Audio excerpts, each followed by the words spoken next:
Cobi swantene nduk RD ayo coba. Sone piye? Ayo. Nggih. Deng ayo. Ayo. Nah, tung. Ndelendep. Boten nggih pun mungel nggih Mbak nggih. Ayo. Aja diware elek lho kuwi bocah lurus kok. Ayo nggih. Loh, apa ki mau?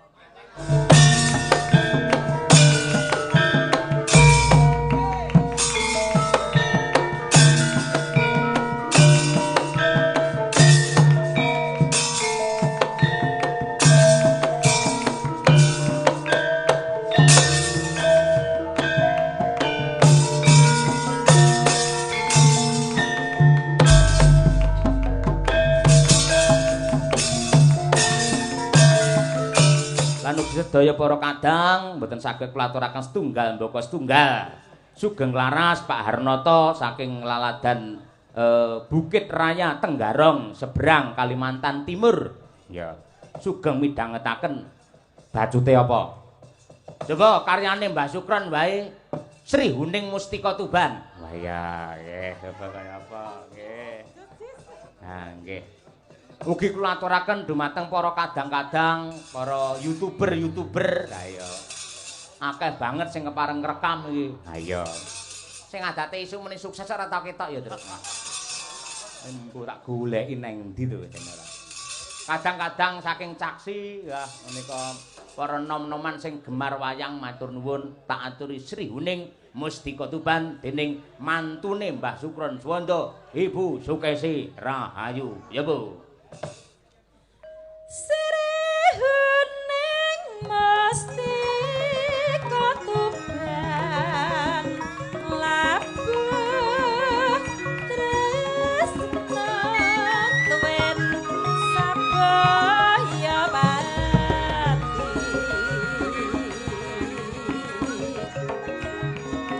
marang Raden Wiratmaya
sami mirsani tasik kuatah sangat.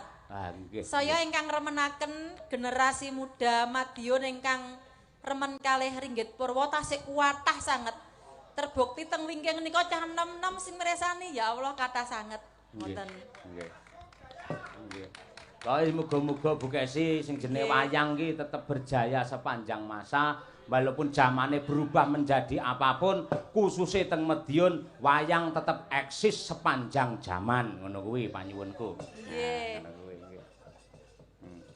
Dan nika Hah, priye? Membanggakan sekali generasi muda Madiun ingkang remen wayang. Sebab zaman sakniki niku pun mulai mengkhawatirkan lho Pak Dalang. Loh kok iso? Karena perkembangan wayang niku sampun dipun seret ilmune kalih bangsa mancanegara. Niki angger musim liburan bangsa Amerika, Inggris, Prancis, pokoknya kakek benua pundi-pundi sami ngangsu kawruh babakan pedalangan kalih karawitan teng Solo. Nah niku enten sanggar-sanggar kantong-kantong budaya sing ditekani kalih bangsa mancanegara. Lek awake dhewe iki enggak ngerungkepi bener-bener keseniane awake dhewe. Bakale awake dhewe iki sinau gamelan, sinau ndalangi ning Amerika Serikat kono. Amerika Serikat. Ora. Iya nggih.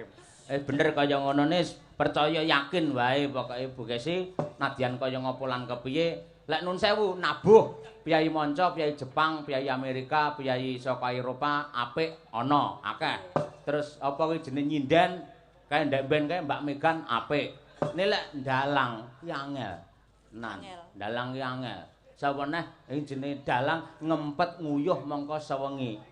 Kuwi kanggone wong manca ki angel kaya ngono kuwi. Ha iya, ngono kuwi. Saya neh sila tumpang. Ki sila tumpang kitoke gampang. Nek ra kulino iso metuntung lho ngono kuwi. Ngono.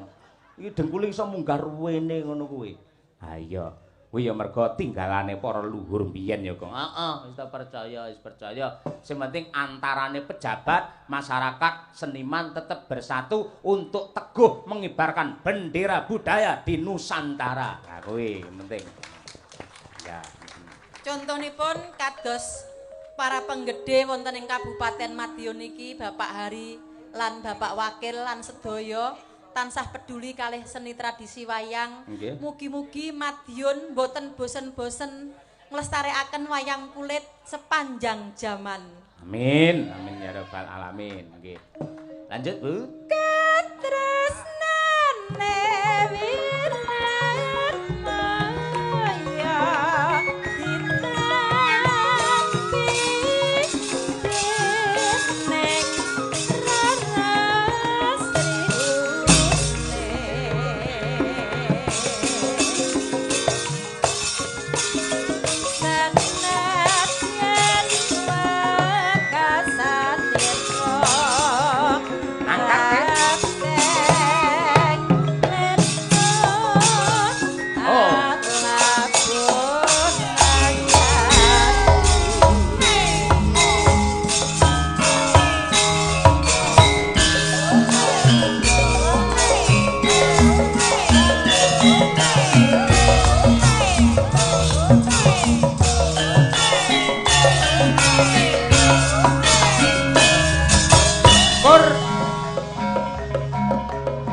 Sembah nuwun. Nah, iki nyuwun pangapunten, Gong.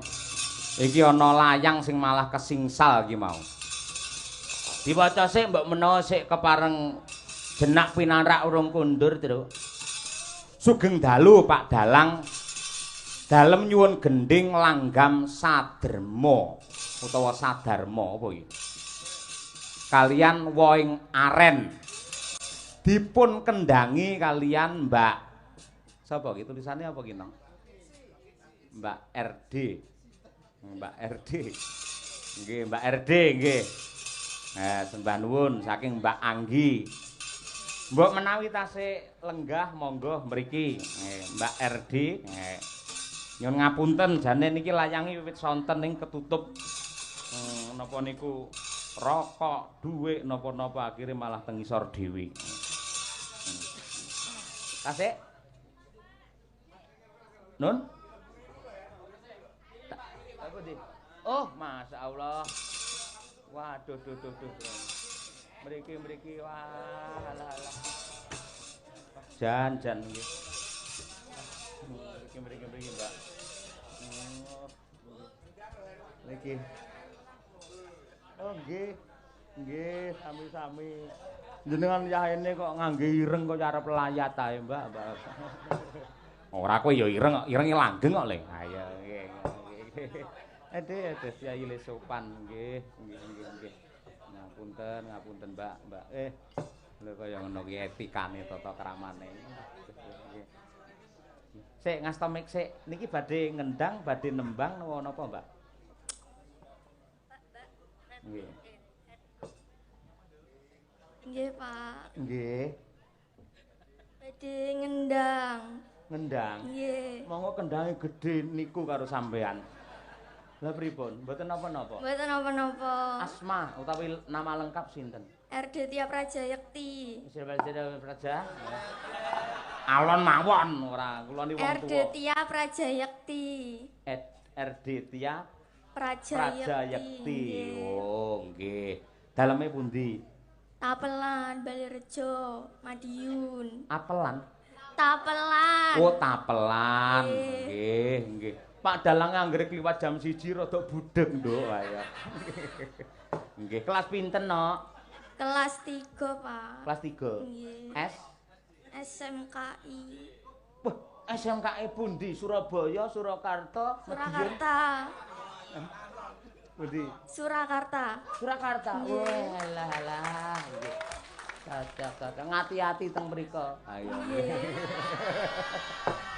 kula mbiyen dadi korban ayo nggih hati-hati ya nduk teng mriko nggih Bapak ya pokoke diniati tenanan le nyecep kawruh ayo nggih menawa tak cilik lho oh iya ayo nggih coba kaya apa nggih napa sik niki langgam saderma nggih sing nembang sinten saderma Mbak Dian, oh iya Mbak Dian, coba kaya apa? Nggih. Iku nduk sayu. Nggih. Jarike apike kaya ngono ora ayo. Oh iya. Wah, elok tenan ayo. Cah cilik-cilik do ning panggung marai seneng ayo. Mbak sesuk malam mingguan ayo go dijak kabeh. Termasuk dirga. Aja kesel kabeh le nabuh oleh dirgan nabuh ora nggih. Nggih. Nun. Dites. Cobi swantene nduk. RD ayo coba. Sone piye? Ayo. Nggih. Deng ayo. Ayo. Nah, tung. Ndalendep. Boten nggih pun mungel nggih Mbak nggih. Ayo. Aja diware elek lho kuwi bocah lurus kok. Ayo nggih. Loh, apa ki mau? Oh. Ayo. Nggih. Nggih. Cobi langsung cobi Mbak Dian coba kaya apa? Nggih. Wawangsane prasujana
Ampe lho kuwi ora gampang lho kuwi kendangan cara selo kuwi. Ha iya ngono kuwi.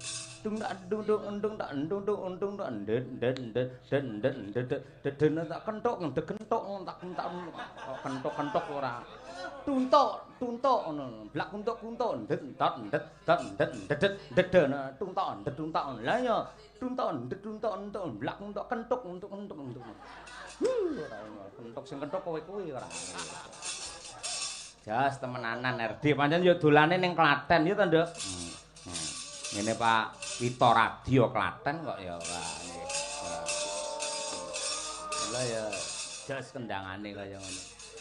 Iki anu langsung wae ngaren, Nduk R. Oh nggih Pak. Oke, siap. Nah, coba kaya apa? Ya Mas. Oh kiwa ding lali tak kira tengen aku wae.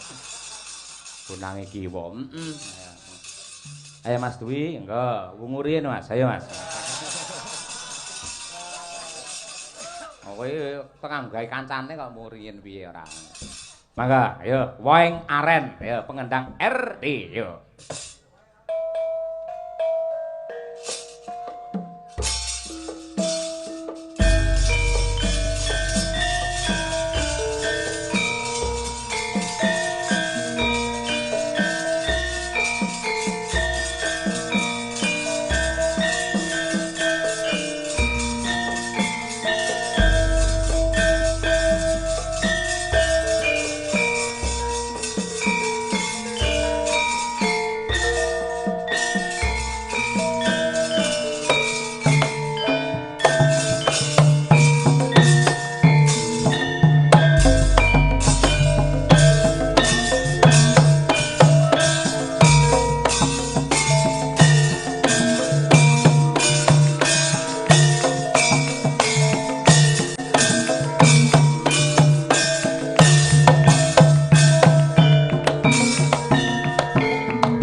tak terang dah.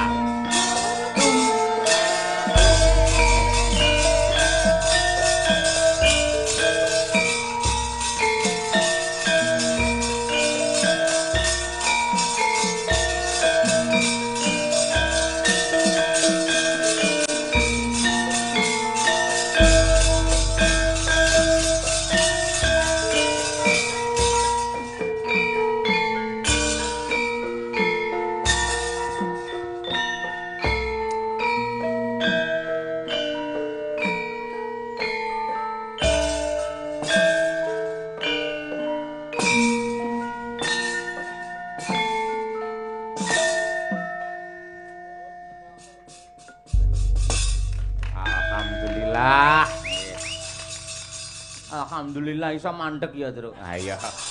Sumelangkul nganti jam 4 ngono terus e. Rene Nduk, Cahayu rene ana bebungah nggih Tandha Tresna wae saka Pak Dalang iki nggih.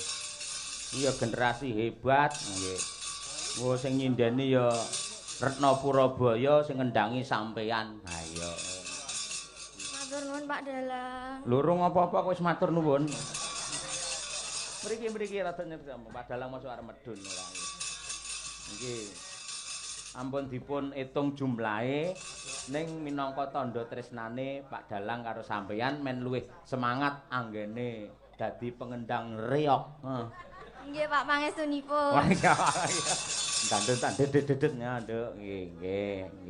Sami-sami nggih. Nah nggih. Sok bar SMKE ning isi ya. Isi Surakarta. Wah, sing ati-ati ya, Nduk.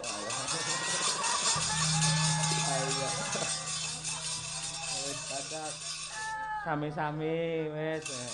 Pokoke selek kuliah ya tetep kudungan ngono ya, Nduk ya. Jas ya nggih.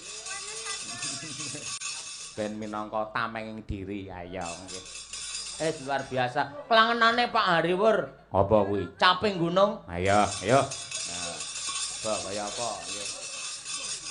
Mbak Trihastuti Retnawati coba kaya apa ngene, Mbak? Ayo.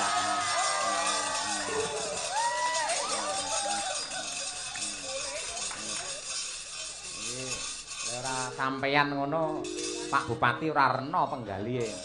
Lek gur ngrungokne swara sinden-sinden biasa iki, Pak Bupati iki ora nggumun. Iki tak golekne sinden sing terkenal dunia sampai akhirat.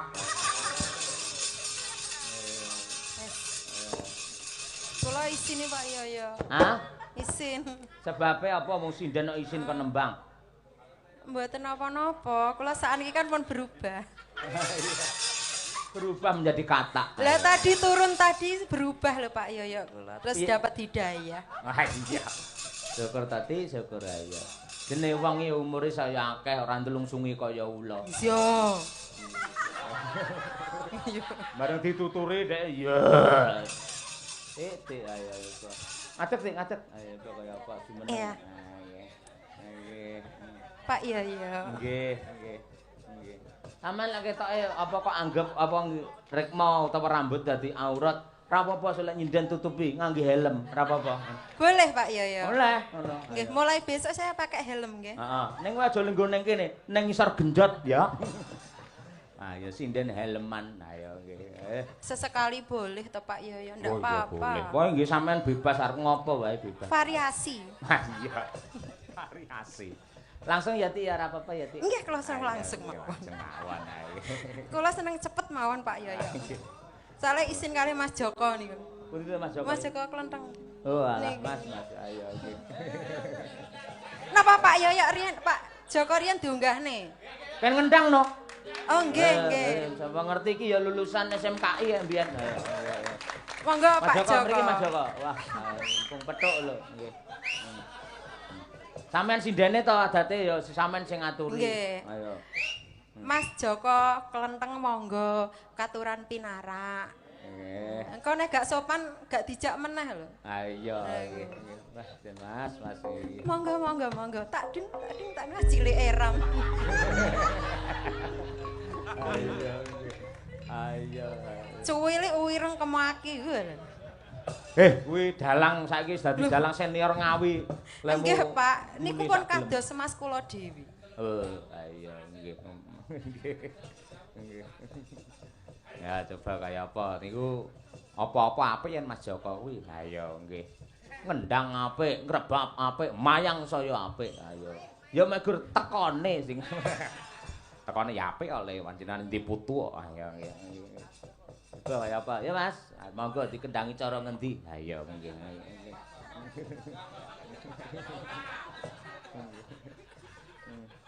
Titik wis siap Mas Joko? Sampun siap. Oke, monggo. Ya.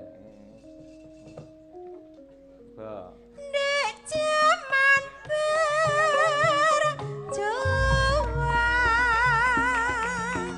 njur kelingan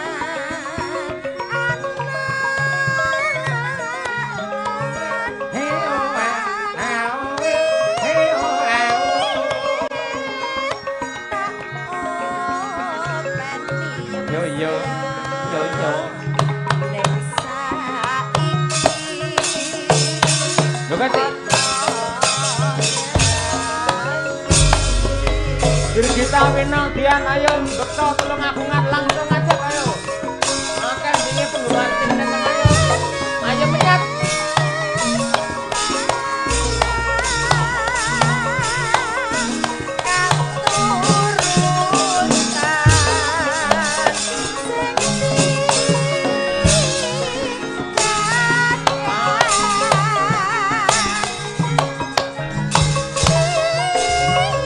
Inilah den sawah.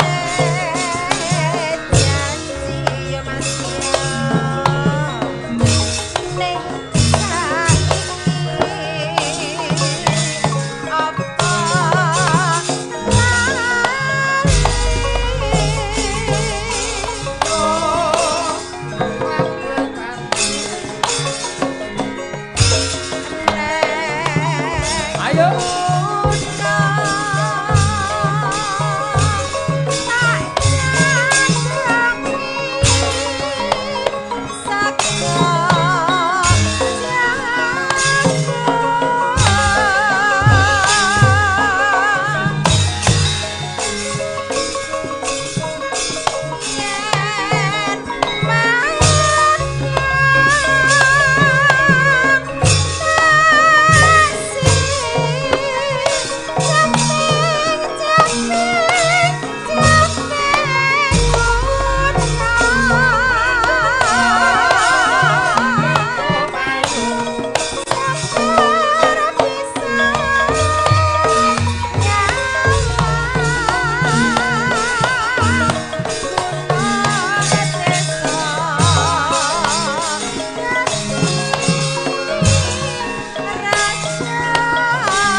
tresnan kagem Bapak Bupati, klangenane iki ya kuwi caping gunung. Ya. Matur nuwun Mas Joko Klenteng sing wis kepareng ngendangi para bedhaya-bedhaya iki mau. Nggih. Matur nuwun karo sindan-sindan wis ngadu awake dhewe le ulang tahun. Ya. Mau dikado, heeh. Langsung kok buka tak buka klambi truk kaos lengen dawa. Ayo. Lah, toke rega iki bake rung diilangi. Tak delok regane 75. Ora ngawur ya ora senane. Nggih sembah nuwun namung nderek ndedonga lan memuji mugi-mugi wiwit saking Bapak Bupati, Pak Wakil lan sedaya para kerabat lan ugi warga masyarakat ing Kabupaten Madiun tansah pinaringan bejo donya ngantos akhiripun. Calonipun ahli swarga sedaya nggih. Titikane ahli swarga niku enten 3 Mas Gareng. Siji wong sing seneng sedekah, angka 2 wong sing gelem ngapura dosane liyan, angka 3 wong sing pinter ngendhaleni karo hardane nafsu.